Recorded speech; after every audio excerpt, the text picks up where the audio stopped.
to introduce tonight's presenters, which is a fan favorite for our jobs and careers world out there. So Lauren, after years of working in a corporate setting, recruiting and sales, she left her comfy job and started Resume Day, which is a resume writing service. They also do cover letters.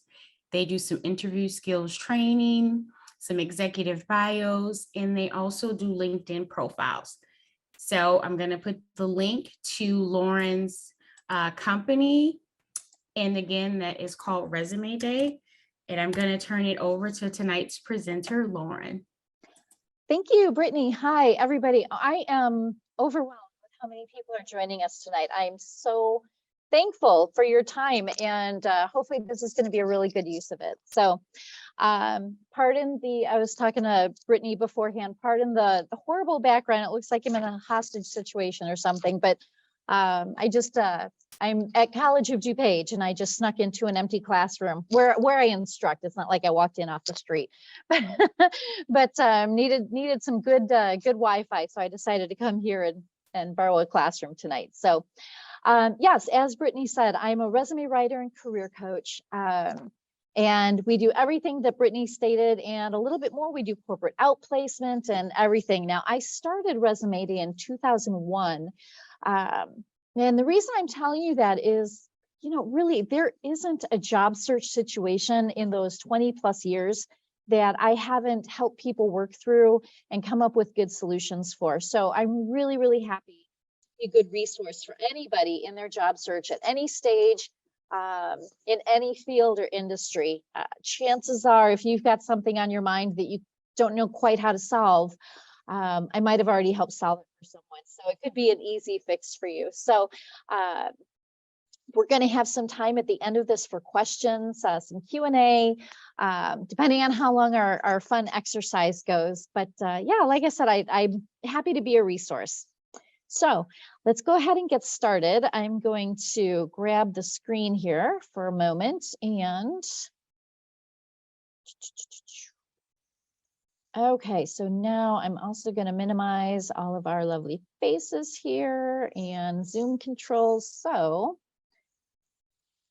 I can put this in the right mode. There we go. Okay, Brittany, can you confirm now that you are looking at my PowerPoint presentation? Yes. Oh, thank you. All right, I always want to make sure that Zoom is actually coming along with me where I intend to go. So looks like we're in good shape there. So tonight we're talking about negotiating tactics for any situation. Of course, one of those big situations is a job search, whether it is first time job acceptance or getting a raise and a promotion. So we're going to be talking about some strategies for that. I do have handouts that Brittany is going to share with everybody after the presentation. And it's kind of recap what we talked about, but please feel free, take any notes while you're going. And then hopefully the handouts as they come, I'm probably tomorrow or something, those are just going to be extra refreshers for you. Oh, and as Brittany said, put any questions in the chat. I love questions. I don't want to be the only voice that I hear this evening. So if there is, if you need me to back up or explain something, happy to do so. This is your time as well as mine. So I want you to get as much out of this tonight. All right, so let's get started. Tonight we're talking about negotiating tactics for any situation. And, believe it or not, we negotiate far more than we think we do. Even if it's just, with a partner, what movie are we going to go see? What are we going to have for dinner? Whose family are we going to visit on Christmas? Or, there are a lot of different negotiation situations that we don't really kind of give ourselves credit for. The reason I'm saying that is because I have talked to so many job seekers who don't give themselves credit for negotiating. As a matter of fact, I see the word negotiating on probably about 5% of resumes out there that come across my desk. And yet, as I'm talking to people, I learn that that negotiating is actually a very big part of their job. And by the way, here's a little tip for you. Negotiating is quite often a keyword that employers are looking for in their keyword searches. So if you do any kind of negotiating on the job, give yourself credit for it. Make sure that negotiating, that actual keyword appears in your resume. Whether it's contracts, whether it's with internal employees, maybe there's some union negotiating, whatever it is, give yourself credit for that, because that's actually a big thing that employers look for. All right, so based on that, let's define what negotiating is in the first place. And my one sentence definition, and by the way, if you actually look up, definition of negotiating, you're going to get pages and pages of information. So I have hopefully cut it to the quick a little bit for you. My one sentence definition, hang on a second, Mike. There we go. Negotiating is the art of reaching agreement by resolving differences through creativity. And it's that creativity that we're going to be coming back to. There we go. That's an important thing for me.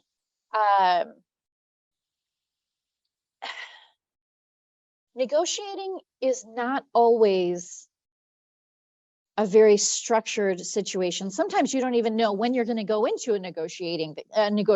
The conversation just kind of turns into that, right?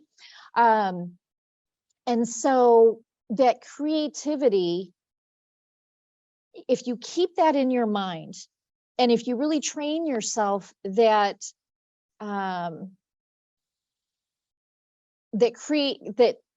using your creative thinking, it's going to help you remember to ask questions, look for either verbal or nonverbal cues. All that kind of stuff can give you a little bit of an edge. Okay, those are important things to remember, and I'll get into that more. So there are generally two types of negotiations, or two types of styles, maybe. One is distributive. Distributive means that one person feels like they walked away with everything. The other person feels like a sucker. The other person feels like they were bowled over and didn't really get what they were looking for, or that they were maybe bullied into whatever the outcome is. We're looking for an integrative type of negotiation. And that means that each person walks away from this feeling, I gave up some stuff, but in the end, I feel like this is going to be a really good situation for both of us. When both people walk away feeling like that, that's a way to create a strong relationship, a lasting relationship, which in business is terribly, terribly important. So always go for the integrative style of negotiating. Now, there are generally 3 stages to a negotiation. First one is the preparation. And the second one is the actual negotiation itself. And then the third one is the execution. Each stage is so terribly important, but I'll tell you something. For my money, the most important part of any negotiation is the preparation. If you haven't prepared, if you haven't done your research, if you haven't really thought about what you're looking for in the first place and what the other person may say, you might as well stay home. You might as well call in sick, because that's going to be a negotiation that you walk away from feeling like you did not really get what you were looking for. And you never know. The other person may be a really good negotiator and looking for that situation to say, this person is not ready, or this person does not know what they're doing. That's just not something, the higher stakes, if we're talking about salary or different benefits, something like that. Boy, that's, like I said, the preparation for me is the most important stage. Now, if it is one of those where, you and your spouse are debating on if you're going to go see, a rom-com or an action movie, low stakes, right? Low stakes. But when there's money on the line, real money, you need to prepare. And I'm going to show you exactly how to do that. Okay, so here are a couple of terms, some negotiating terms. I did not make these up. These are actual negotiating terms, so I figured it's good for you to know them. The first one, BATNA. It's an acronym for Best Alternative to a Negotiated Agreement. Now, best alternative, basically you have your objective, what you're looking for. If it's a salary negotiation, you know what salary you're looking for, or even a range. So the best alternative to that is if you give out your number and the response is, well, we can't really meet that, well, then that's where the best alternative kicks in. What are you willing to go to? Okay, if you're willing to go down a little bit, but then maybe get some more days off, or better health insurance, whatever those factors may be, but that best alternative is your first fallback point. Okay, now and there's only one of those. There can really only be one of those. After that, there's NATNA, N-A-T-N-A, which is the next alternative to a negotiated agreement. You can have a bunch of those, okay? Because basically, you've got your key objective, and then you've got your best alternative, and then after that, then you've got a lot of toss out kind of stuff. Okay, well, what if we do this? This is where you can really shape things. And when I say you shape things, this really is a two-person kind of thing with the other party, because you're going to be shaping things based on information then that you receive. And remember, you may not know a lot of this information coming in, which is why you have to be open to asking questions. And that gets back to what I said earlier about the creativity. Once you get more information, then that kind of lets you know, okay, I feel like there's some play, or some wiggle room in this area, maybe not in this area, but how about this? And that's where that creative thinking is going to kick in and do you a lot of favors. Next term that I want you to know is ZOPA. And this is the zone. Okay, in my mind, I always just say, are we in the zone? The zone of possible agreement. Now, during a negotiation, if you feel like the other person is just, nope, can't do that, not doing that, nope, too high, too low, whatever it is, that's your time to kind of do a gut check and say, is this person actually even in the zone of potential agreement here? Or is this, one of those, like, it's my way or the highway and not a penny more kind of thing? Well, guess what? That person is not in the zone of possible agreement. If you feel like either the other party or you are no longer in the zone of possible agreement, you might as well just cut it. You might as well just stop the conversation, bow out gracefully, because no one is actually going to get what they want. And if anyone's going to, and it's like unstoppable force, immovable object, right? So at that point, let's maybe work with someone else. Let's look at this a different day. I have other strategies that I will share with you, but really, once you feel that someone is no longer in the zone of possible agreement, cut your losses. It's better to do that than, well, I'll actually down the road, I'll give you what some of the alternatives are that you want to make sure not to do, because then you're getting yourself in some trouble here. And then the last term that I want to share with you is reframing. Okay, reframing is an excellent communication tool. And basically what you're doing is you're changing the language, but not the points. Okay, so you're changing what you're saying. Let me say that in a different way. You're changing how you're saying something, but not the actual message. Okay. Years and years ago, I was a mortgage loan officer. I did mortgages, and my husband and I were buying a house. And so I knew all of the mortgage documents inside and out, all the different forms, the bank forms, the government forms, the inspection forms, the lender forms, everything. No big deal. And so I'm, my husband and I were sitting there and I'm showing him the application and kind of going through this all really fast, because to me, it's second nature. He had no clue what any of these were, and they were important. He should know what they were. And he just finally stopped. He said, honey, explain these to me like I'm 4. And it just kind of stopped me in my tracks. And I was like, right. He has no frame of reference. He's a wonderful drummer, but he's a drummer. He's not a loan originator. It would be like him explaining music to me. Start over. So when he said that, explain it to me like I'm 4, it just kind of jarred me out of my, my perspective of knowing everything so we can move through this quickly. And I actually had to say, okay, on this application, here's what they're talking about as far as the credit reports. This is what an inspection is. This needs to make sure that this and this.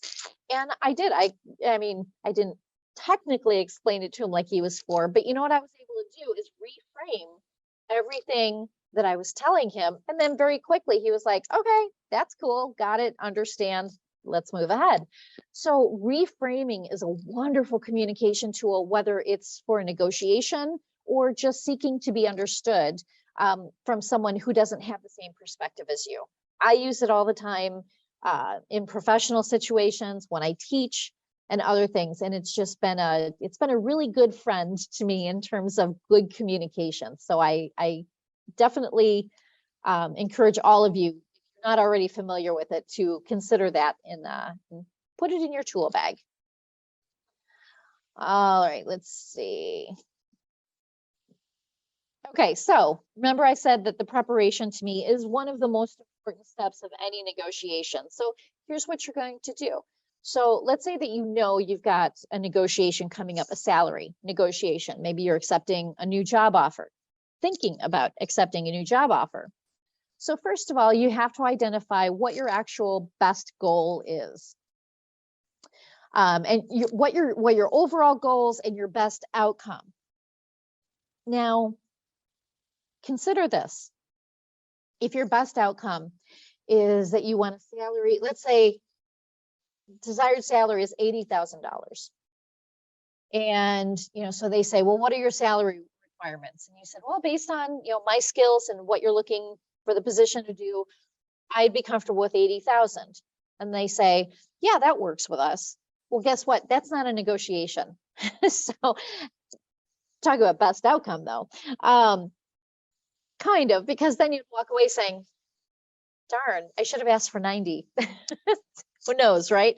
But so this is where your research comes in handy. And there are so many different places, so many different ways to research what good salaries are based on your geographical location, based on your skills, education, based on who the company is, what size they are, etc. So a lot of good online resources for that. Goals too. It may not just be salary. Maybe you are looking for a specific project placement because they've got projects that will help you grow your career. Maybe there's continuing education and certifications that you want the company to chip in for, all of that kind of stuff. So you really figure out what your goals are and that best outcome. And then after that, you identify what your best alternative is. They come back as oh, we can't really match that. Then you want to have that secondary. And then after that, this is where you want to start identifying objective criteria, not just yours, but also the company's. And by objective criteria, I mean this.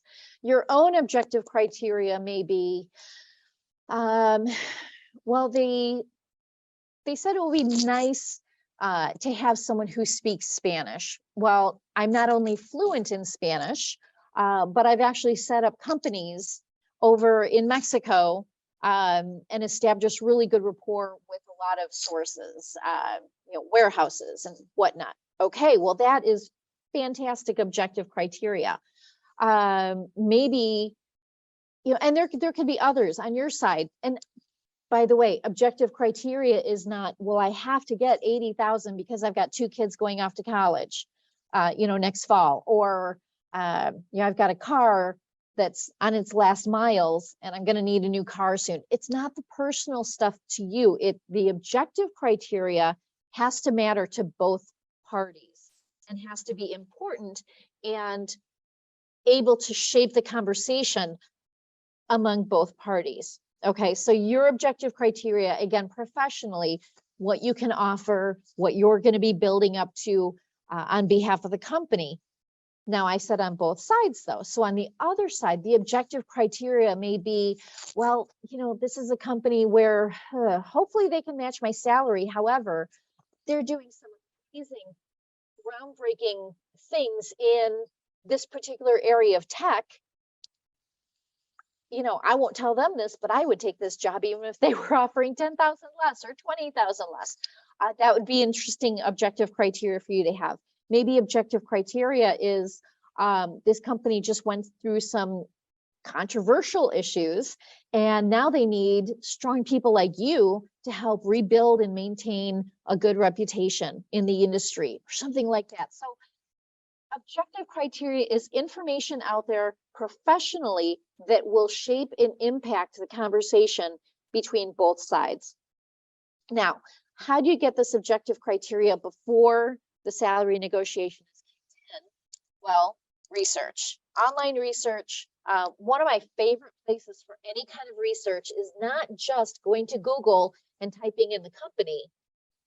I go to Google News. Okay, so that would be where you type in news.google.com, and it brings up a search, a search page, and then you would put in that company or even a person's name. And anytime that search criteria came up in news articles, those are going to appear, and then you can read in the Wall Street Journal or the New York Times or the Washington Post or Chicago Tribune, or possibly even press releases. What you're not going to be directed to immediately is that company's website, because the company's website, you should already be familiar. If you're at the salary negotiation stage, you should be well familiar with the company's website. No, what you're going to do is do a little bit deeper research. By the way, technically, I advise people to do this at the interview stage. So this type of research is something that you should have also done as well earlier in your search, but that's okay. But yeah, go to news.google, research the company, and find out what news stories they've been in, so that you can find out some of that good stuff that then becomes objective criteria that you'll be able to use to help shape that negotiation. Then you play what I call if-then game. And the if-then game is this: if they say this, then I will say this. Or if I say this, then they will probably say this. And this is where you just kind of rehearse and create multiple outcomes. So, if they say, yes to the salary, but no to the continuing education, or no to the project placement. Is that something that's going, that might be a problem? Maybe I'm just not in it only for the money. I'm in it for these other things. So that, that's where you have to play around, or, playing it on the other way. So, if they say, we can do this, or if I say, it's just a back and forth. And you get that from, what are your goals? Okay, so again, going back to the part of, you have to define your goals in the first place. What are my goals? And now I'm going to play around with those. So here are my goals. I'm going to write all of them out. Now, if they say, we can't match the salary and we can't match the education, but we can match this, am I going to be happy? Is that going to be doable? Or, okay, well, if they say that, then I'll say, okay, I can accept that salary and no to the education, but yes to this, if we can also work in this, extra days off. Or, by the way, on one of the handouts that you'll be receiving, that Brittany's going to send to you, I have a whole list of things that are negotiable at the salary acceptance stage. So I've got a lot of criteria that you'll be able to play around with and hopefully make work for you too. It's not just about salary and days off. There are a lot of other things, and you're going to be able to figure out how to make some of those work for you. Okay. And again, that list is coming. So the if-then game, I think that's a really, really good tool. Again, it's one of those things where I do this a lot. I talk the talk and walk the walk. So before I'm getting into important conversations, whether they're with clients or my own employees or whomever, I just kind of, do that little game in my head, so that when I am given, surprising information, I won't be so surprised. I don't like to be surprised in big conversations, especially conversations where dollar bills are attached to it. So try to take the surprises out. This is going to help you do that. Next, you want to recognize the value of the relationship. Now, what I mean by that is this. if you are one of those kind of distributive type of negotiators where you are just a bulldog, well, let's say that you're trying to get a raise out of your employer and you've been with this employer for 10 years. It doesn't even have to be 10 years, but you really love this employer. They've done right by you. This is a happy home. You hope you're going to be with this employer for a long time. If you're asking for a raise and they just simply can't make it, you hammer, and then you throw in a, well, I could go elsewhere. I could get offers elsewhere. And then you finally wear them down. They say, you know what? We don't want you to go elsewhere. We'll find the money somehow. Congratulations, you got your raise. Well, has that diminished an otherwise really good relationship? So remember that. But then, of course, so on the other hand, a couple years ago, I was, how did this start? It seemed like for some reason, every single utility company, cable, internet, all of those just seemed to like contact me with better offers and everything. And so I thought, I'm going to try a little bit of negotiation here. And so I called my internet company. I said, I've got mailers and phone calls. I want you to match their best, this best offer. Otherwise, we're walking. And it was cable. I've since cut cable anyway. So, I wasn't losing anything. And I think at that time I knew I wasn't going to have cable forever. But I decided, I'm just going to try this out. I have no relationship to lose with them. If Comcast doesn't like me, so what, right? And so I just decided I'm just going to see what I can get. They dropped the price. It was wonderful. It was wonderful. We got something like close to 50 or 60% discount on it just because they were like, well, yeah, I guess we can do that. And I just decided I'm going to try to be a bulldog here. I don't do that a lot. That's not my style. But I thought, yeah, I'm going to do it and see what happens. And so I tried all those tricks and I won. But you know what? Again, the reason I was able to do that is because recognizing the value of the relationship, I didn't prioritize our relationship very highly, and so it kind of gave me that latitude. But again, just remember that recognizing the value of the relationship is it's important when it's a relationship that you want to preserve, a relationship that you respect, and that you want to be open. And think about that. Maybe that person got their raise, but is this going to be a company owner that continues to give them free time off when their kid is sick or something like that? So that's what I mean by recognizing the value of that relationship. If it's a good one, don't go in, full bore, just looking for everything you want. Now this next one, identify your bottom line and your walking away point. Now, many years ago, actually, I can't say recently because I got really sick of them, but there were a lot of pawn shop shows on. Maybe some of you remember those. Every time I say this, I get a bunch of people saying, nope, never watched them. It's like, are you sure? But it's trash TV, right? But people would come in, they'd bring sports equipment, tools, grandma's heirlooms, whatever it was, to a pawn shop and try to get the best price. And boy, best negotiators on earth, well, distributive, is a pawnbroker. And they know the value of everything. The moment something enters into their shop, they know exactly what they can resell it for. And they really only want to give you pennies on the dollar. So I'd watch this and just get so frustrated seeing these people bring in these things that actually had real value. They had no idea. They didn't do the research to know how much, grandma's necklace was, or, these brand new tools or signed autographs or whatever. They had no idea. They had done no research to know the value of what they had. And so the pawnbroker was just able to get away with it.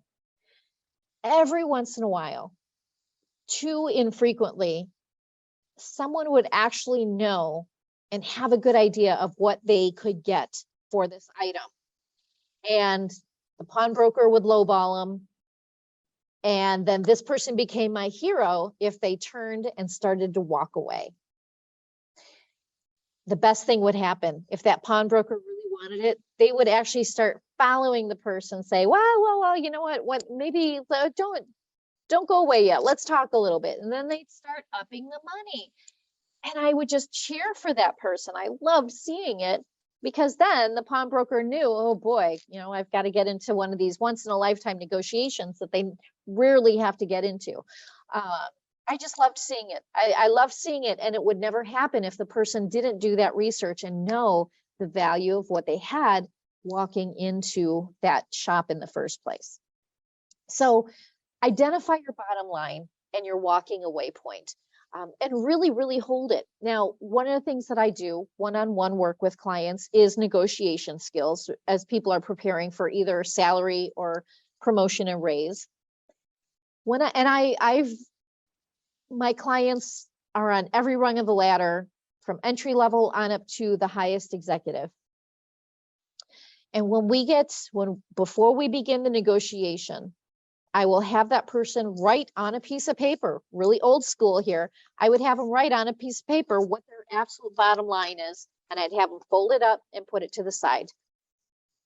Wouldn't be part of the conversation anymore. And then we would go into this mock negotiation. And 100%, so far, 100% of the times that I've done this with my clients, and again, it's just an exercise, 100% of the time, I would get the client to accept a lower number than their walkaway point. So we'd get to the negotiation, and then we'd figure out, okay, so you're accepting this salary, and then we'd fill in some other guidelines with other, negotiable points. And I'd say, okay, open that piece of paper. Every single time, and I would do this on purpose. Every single time, the number that we agreed on was lower than what they said at the beginning was their walkaway point. And I would say, why? Why did you accept lower? Well, just because, it got difficult, and then I started to think maybe I wasn't worth what I was asking. Like, employers will do this if they can get away with it. And I said, it's just me. This is the exercise. If you're not going to stretch those muscles with me, you're not going to in an actual interview. So let's do this again. And then we talk about it and go through some of these points that I'm sharing with you. And then I'd say, you have to identify your bottom line and your walking away point. And if you don't do that, and if you don't hold to it, that's going to be a job that you're going to be really unhappy with, because you're going to feel very quickly like the employer is taking advantage of you, and you're going to be gone, in a couple weeks or months, and doing this all over again with someone else. So, and I understand when you've been out of a job for a while, the pressure, the anxiety, all of that starts building. And again, it starts chipping away. But I'll tell you something right now, it's a candidate's market. There's no better time to try this out, because people need great people. And if you are that person, and if you have done the research and your worth, and it's a fair, it's a fair worth, you're not exaggerating or, bloating and puffery and stuff. If you know that you're asking for a fair compensation, and you've looked and you know what the market is offering, stick to that. Employers need that to happen. Quite frankly, I love the Great Resignation. I love anytime these little, uprisings happen. I'm all for it. And employers are having to come around. Quiet quitting, that's a whole nother conversation that we could have, but it all feeds into this. My next point that I want you to know is that everything is negotiable. Now, I actually should go back into my presentation here and put an asterisk after that, because what I mean is not every single, everything's negotiable, meaning creativity, finding other ways to get what you want. Even if let's say that 80,000, it's just not going to happen. That doesn't mean, well, Lauren said everything's negotiable and that means I can get 80,000. No, of course not. But again, everything is negotiable, meaning bringing in other factors, bringing in other things that you want. And the thing is, you can only figure out what those are and start negotiating those if you've done the work in the first place. Okay, so going through and figuring out, okay, so here's this list that Lauren gave me. Well, I don't think the company has profit sharing, but they do have this and they do have this. All, that's what I mean by everything is negotiable. Now, maybe we'll do this. Okay, so I've got a little exercise here, but I'm not going to stop the share and all that for right now. But get comfortable. And this is just across the board. Get comfortable, everybody, get comfortable with both saying and hearing no.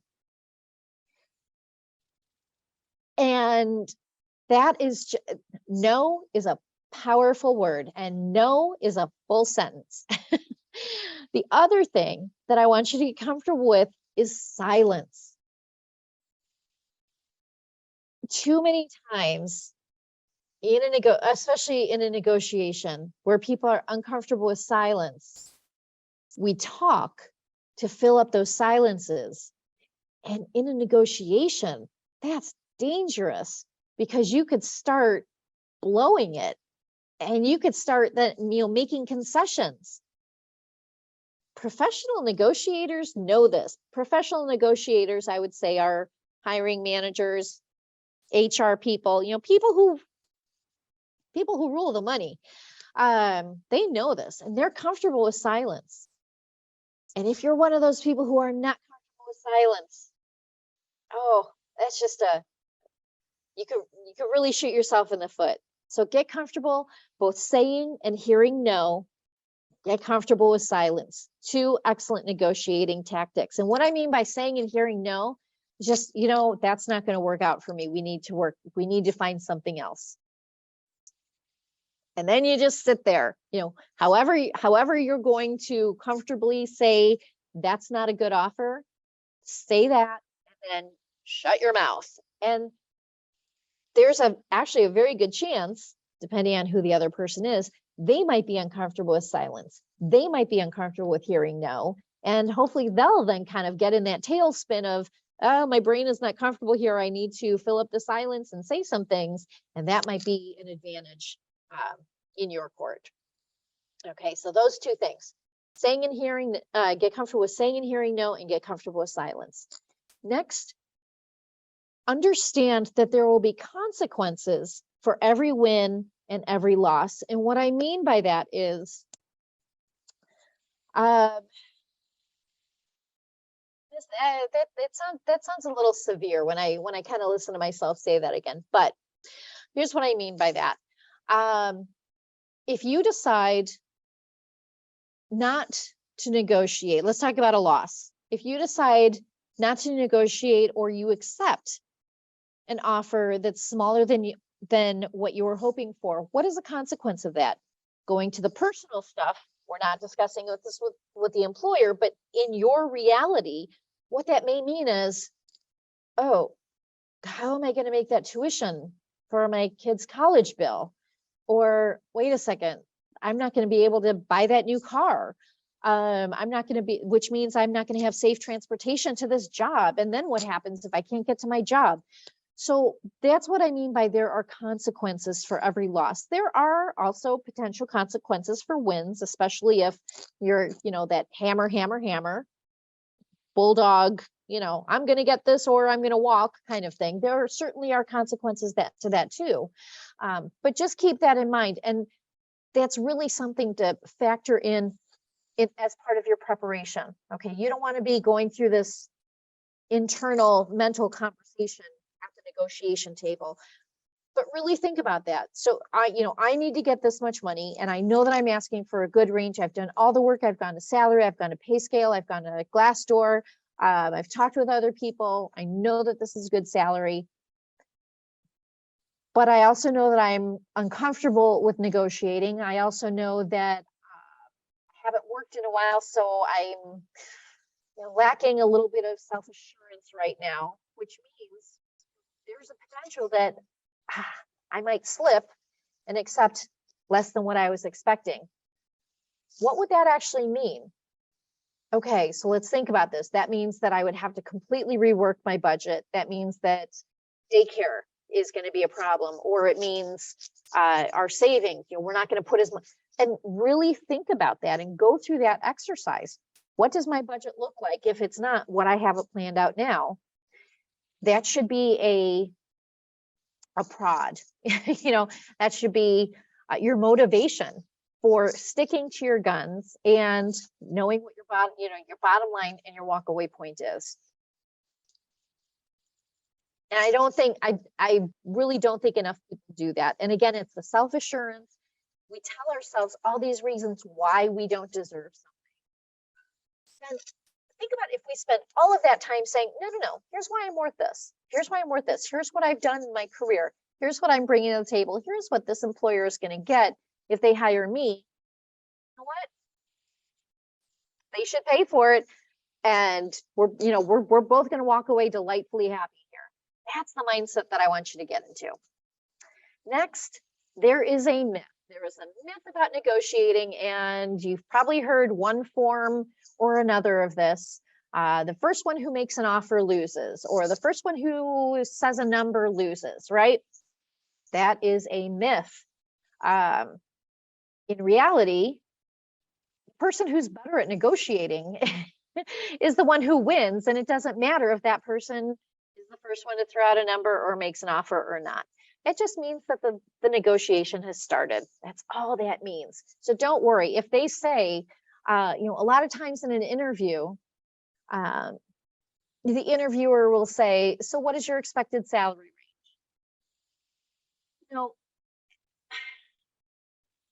lot of career coaches out there and a lot of the websites and, advice books and advice columns will tell you, don't say a number, get them to say a number. So then you're going to play into this little, I'll show you mine if you show me yours. And, so instead of just answering the question that they asked, which is what is your expected salary range, then you have to say, well, I'm really interested in knowing how much you're expecting to offer for this position. I don't know about you, but I can't stand people who, answer a question with another question. Sometimes a question is just a question.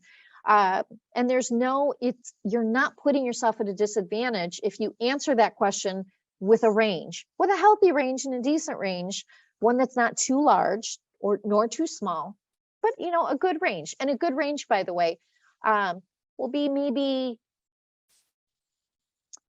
a 7,000, plus or minus. I always say go high. Okay. Well, here on the slide, aim high.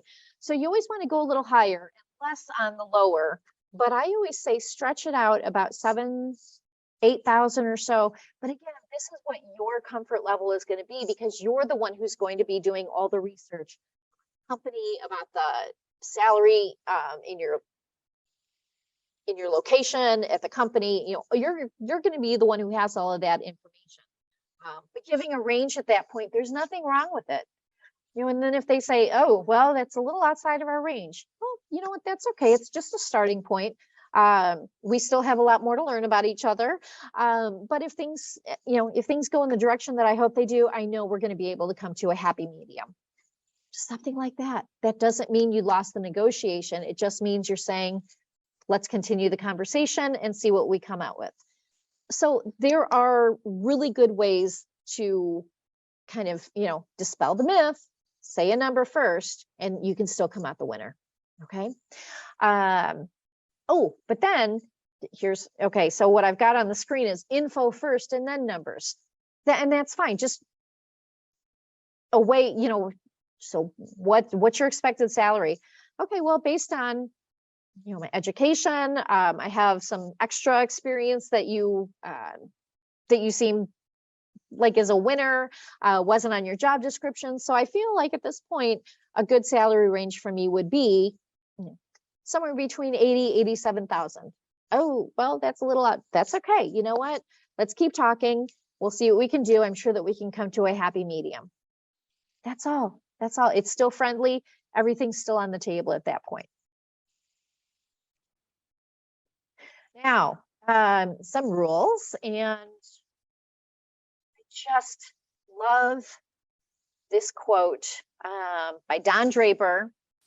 Love it, love it, love it. And I think about this often, and I actually have this printed out and put right on my bulletin board in my office where I can see it. If you don't like what's being said, change the conversation.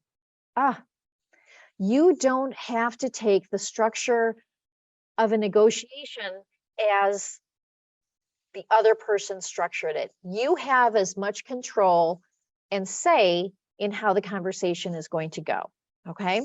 Actually, same thing with an interview. I tell my clients the exact same thing with an interview. You have as much control over how the interview, the pace of the interview, the type of discussion and questions, you have as much control over that as the employer does. Okay, so please, please, please keep that in mind. And again, going back to that myth thing, the loser is the one who first says a number. The winner is the one who is the better negotiator, than the one who is thoughtful and careful enough to shape the negotiations in their favor. That's all. But again, if you don't like what's being said, change the conversation. So simple and so smart. Now, getting back to that first word that I talked about from from that first slide, creativity. In any negotiation, you have to think strategically. What do I mean by that? That's doing all the homework. It's the preparation. It's everything that we talked about to this point. Doing your research, looking up the company, laying out what your goals and your desired outcome is, right? That's thinking strategically, playing the if and then game, looking up all those things, going through all of that, but act opportunistically. Now, what I mean by this is, as you get into the conversation, you're going to be asking questions. And even if you're not asking questions, they're going to offer information. Well, we can't offer this salary because 6 months ago we went through layoffs and we're still trying to rebuild from that. Okay, well that's interesting information. Well, we're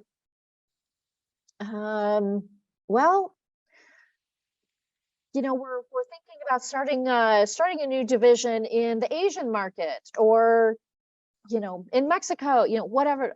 You know what? Somehow that I didn't see that, hasn't been announced yet, but you know what? That's something that I could potentially use in my favor in this conversation. So in any negotiation, again, think strategically, do your homework, preparation, but act opportunistically, meaning you learn information that you didn't have, just as the employer will be learning information about you that they didn't have at this point. Okay. And that's what I mean by act opportunistically. Take those little nuggets of information and figure out, okay, how can I use that to both of our benefits? Because it's integrative, not distributive. And then don't be what I call a serial negotiator, meaning, you've had this long, drawn out negotiation about the salary, and then, okay, so now let's talk about days off. Let's talk about vacation days, and then let's talk about continuing education. No. Have all of this kind of as a package deal for you to bring in and discuss kind of in the main conversation. If you go into it leading them to believe that salary is your only negotiating point, and so that's all they negotiate, okay, finally done. Now let's get this, figure out when this person's first day will be, and then you're like, okay, so let's talk about vacation days. That's going to start to sour the relationship at the very, before you've even started. And so make sure, just bring in those things in a less clumsy way, I guess. And again, just kind of consider everything that you want as part of a package. And again, you're going to get a whole list of things that professionally are negotiable, so you can work that into to your whole package instead of going one by one and creating 8 different conversations instead of 1 or 2 conversations. Okay, so by the way, all of that is the preparation. Now we're ready to get into it. Don't worry, this is a little bit shorter. But during the negotiation, if this is, if it's about salary and benefits and all that kind of stuff, it absolutely is okay to take notes, just for clarification. I do not suggest that you take notes during an interview. However, at the salary stage, it's pretty important, and there could be a lot of different things tossed back and forth and discussed. And if they're giving you new information about new projects, there's nothing wrong with just jotting that stuff down and being able to refer to it. And then there's active listening. And active listening, another good communication tool. What this is showing the other person that you're actually listening. Ways that you can do that are leaning forward, nodding when they're talking, or using nonverbal cues. Your eyes go up, or a little smile. Things like that. What are your hands doing? Now, if you're sitting back and you've got your arms folded like this, you're looking off to the side or whatever, that's not active listening. That's showing that you have shut down, and no one wants to negotiate with that person. So active listening. Show empathy during conflict. Now, conflict, that might be a little bit of a strong word, especially if you're not even an employee at that point. But what I mean is, when you come to that point where you can't do this, show empathy. And that kind of follows in with the next one. Separate people from problems. What I mean by that is, don't take things personally. If you are looking for a specific salary and they can't do it, it's not because they don't like you. It's not because they want you to suffer. It's because they have a budget. And maybe there aren't going to be other parameters that will bring that up. And it's a, cut your losses kind of thing, whatever, but show empathy during conflict. And this is really good during professional negotiations, when you're actually on the job, when you're trying to close a sales contract, or, when you're negotiating with a vendor for important services that the company needs, things like that. So show empathy during conflict and separate people from the problems. And remember, if this is someone that you actually do have a good relationship with, even if the professional transaction is going south, well, again, getting back to what's the value? Do I value this relationship? And then always focus, and this is a big one, and people kind of slip into this a little too easily. You want to focus on the end game, meaning my end game here is, I want to accept this position. I want to come up with a salary and benefits package that I will feel good about. And I'm assuming that the employer, because they've offered me a job, they want me to start, and they want me to have a benefits package and salary package that they feel good about paying me as well. That's the end game. So if you're getting, no, we don't do that, we can't do that, it's very easy for people to kind of become emotionally invested in that, saying, well, why not? You should, or I'm worth it. What's wrong with you? What? That means that you're kind of focusing on their position, and you're losing sight of what the conversation is actually about. And then it kind of turns into a battle, So again, getting away from, I'm focusing on all the no's, by focusing on your end game and keeping that in mind, it's going to help you remember to think strategically and creatively. How can we turn this into a yes? There are other things out there that we haven't discussed yet.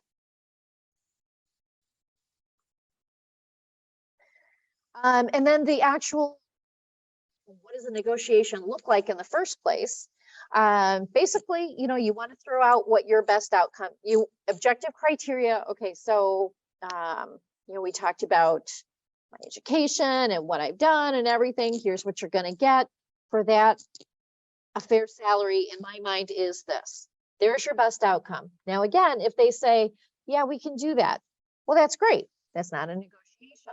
The negotiation starts when they say, well, we'd like to match that, but that's a little out of our budget. Boom, the negotiation has started.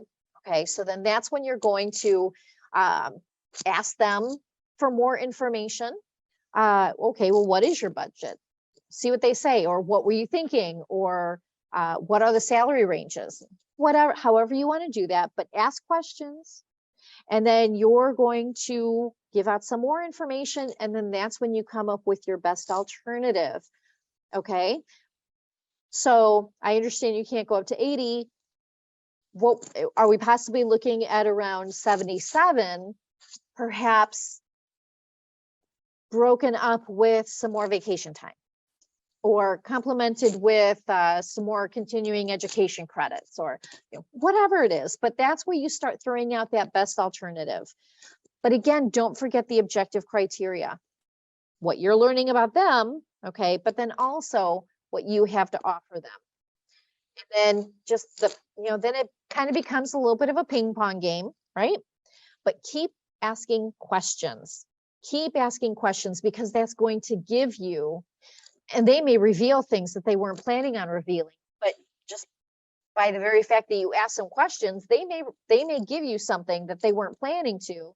That could be a gift from baby Jesus, because you can, and like I said, use that information to your advantage down the road. And then continue to do gut checks. Am I still in the zone? Yes, I heard a no, but you know what? I'm still in the zone, and I'm quickly assessing this other person. Yeah, I think that we're both still in the zone. This is good. Then let's say you go back and forth, and then an agreement is made. What happens then? You've taken some notes. So go through, acknowledge, clarify, maybe reframe some of the concessions that each of you have made. The date of execution. Now, if this is a job offer, obviously, it's going to start on day one. Not always. There may be some other things that may happen down the road. Well, we can't offer you this now, but in 6 months, we could do an accelerated employment review, something like that. So actually, some of the things may not be the start date. Maybe it needs a contract. If it's a promotion, okay, so when will the promotion kick in? Does it kick in that day that it was approved? Does it have to go to a committee? Maybe is it going to be for next quarter, or next fiscal year? So those questions and understanding when things are going to kick in, that's an important part of the execution, is that both sides are on the same page as far as the timeline. But let's talk about when problems arise. So again, doing a quick gut check. Are you both in the zone? If not, well, that's a big problem. Next, don't give concessions just to keep things moving. And what I mean by that is that usually happens if you are that person who is uncomfortable with hearing or saying no, or you don't have confidence in what you're asking for. If you are that consummate people pleaser, or you just don't like conflict and you feel like at this point it's more of a conflict than a conversation, that's when you're going to start negotiating against yourself. Well, you know what? I guess I don't need that many vacation days, or I guess I don't need that license, or I don't need you to pay for that license. That's probably something I can find from my budget. And well, guess what? You joined the other side. Now you're negotiating against yourself. Don't do that. And then again, we talked about taking notes for clarity. If you must. Now, hopefully we're going to be doing a short exercise here. But when I've been able to do this presentation in person, this exercise, I've actually had people negotiating, face to face, and people would get so upset that their negotiating stance was not being met, that they stormed out. It's like, oh, holy cow. this was supposed to be a nice, friendly negotiation. Don't do that. Catch yourself, because boy, you're just telling that other side a lot, if you're going to storm out. However, if it isn't in person, and you feel like the best move would be just to get a quick breath of air, say, you know what, I'm just going to step out. I'm going to go grab some water, get some fresh air. Let me just kind of run some things through my head. I'll be back in 5 minutes. There's nothing wrong with that, as things, if it's really leading up to that.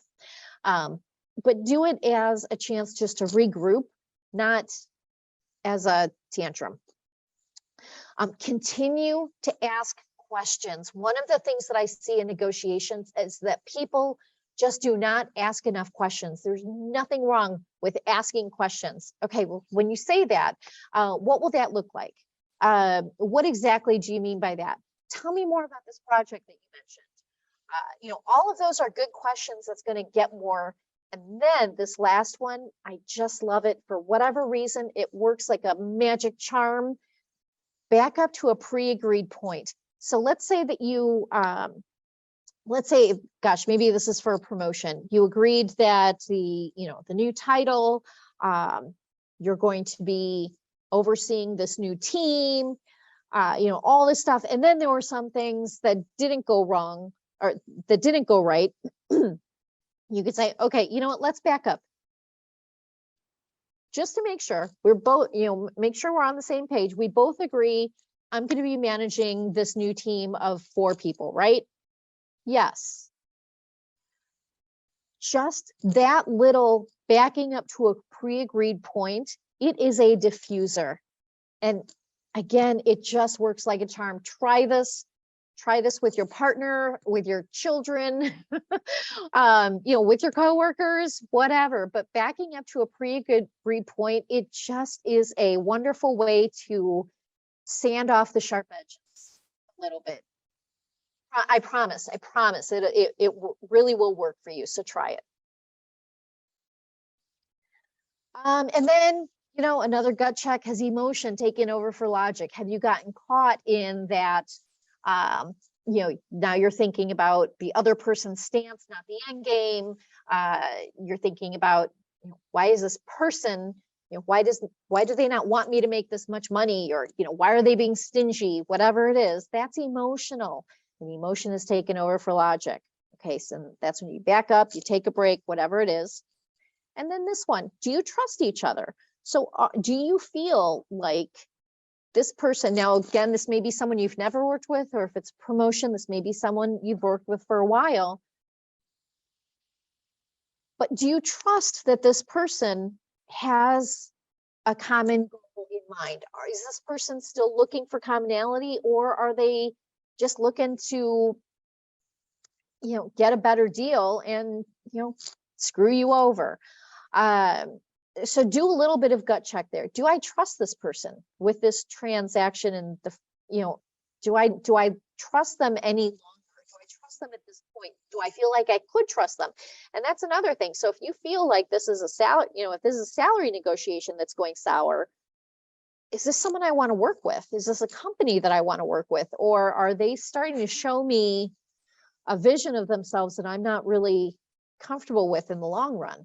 Okay, so figuring that out, figuring out what the trust is always a good thing too. And then lastly, boy, if there's just going to be no commonality, but you still feel like it's worth working towards, maybe someone else should take over. In a salary, promotion situation, that's not possible, of course. But if this is a business contract kind of thing, maybe someone else has to take over. Or maybe it's a lose-lose, and maybe it is something where you just have to walk away and say, well, we tried, but maybe our paths cross again. And those are all important things, because again, what you don't want to do, if you don't do those things, you could start to negotiate against yourself, and that's problematic. Here are a couple of talking points that I want to offer everybody. Feel free, by the way, if you want to just do take a picture or do a screen share or whatever, I'm perfectly fine with that. And I know this is going to be posted, so you can always go back to it. But a couple of good ways to kind of nudge towards a better job offer. Do you have any flexibility on the salary? The number I had in mind was 80,000 based on da da da. Okay, so it's just a comfortable way just to put it out there that now I'm going to be looking for a little more. I'm really excited about the job, but I'm hoping that we can get closer to this on the salary. starting off by saying, I'm really excited about the job. That's a great way. It's just a good closing statement. I'm there with you. This is great. We're going to work well together. Now let's just finalize on the salary. But starting off with saying something positive like that is never a bad idea. And of course, if you're able to go up to 80,000, I'd be thrilled to accept. See, right there, that's saying, if we get here, then boy, let's shake hands. And when can I start? So it's a good way of saying this is, this is really the only place where we're a little bit away from each other. And then one of my favorite ones, and I've used this, and I had one of my clients write this down, and she said that for her, this was a $7,000 sentence because she upped it by 7,000, what her ask was, and they said, okay, we'll do it. And so she said for her, this was a $7,000 sentence. I appreciate the offer. And by the way, the punctuation here is important. So here's what you want to say. I appreciate the offer, and I would feel good working for you for $75,000. However, I would feel great working for you for 80,000. So let's talk about that number, or let's bring that number, however you want to do that. But it's a little bit of a bold statement. May not work on everybody. Again, bottom line, walking away point. Okay. My client did this, and she got $7,000 more than what she was even anticipating. Learned so much and everything that she was able to up it, and she got it. So it works. It works. And I've used this too very successfully in other situations. So some things for you to try. And here's some if you're talking about a conversation for a promotion. So I'd like to discuss my roadmap for the upcoming year. That's always a great way, where are we going? And then what's going to happen when we get there? Some money. I'd like to discuss what I plan to zero in on in the upcoming 6 months. And of course, when I deliver, what type of raise or promotion would come with these results? All good questions. And again, bold, but it's confident. It's bold and it's confident. And the reason I like this is because you're giving the employer something. You're not saying, I plan to do the exact same work at the exact same level and I want more for it. No, here's the roadmap. Here's exactly what I plan to accomplish. When I do that, what are we going to be looking at? And I think that's fair. It's a give and take.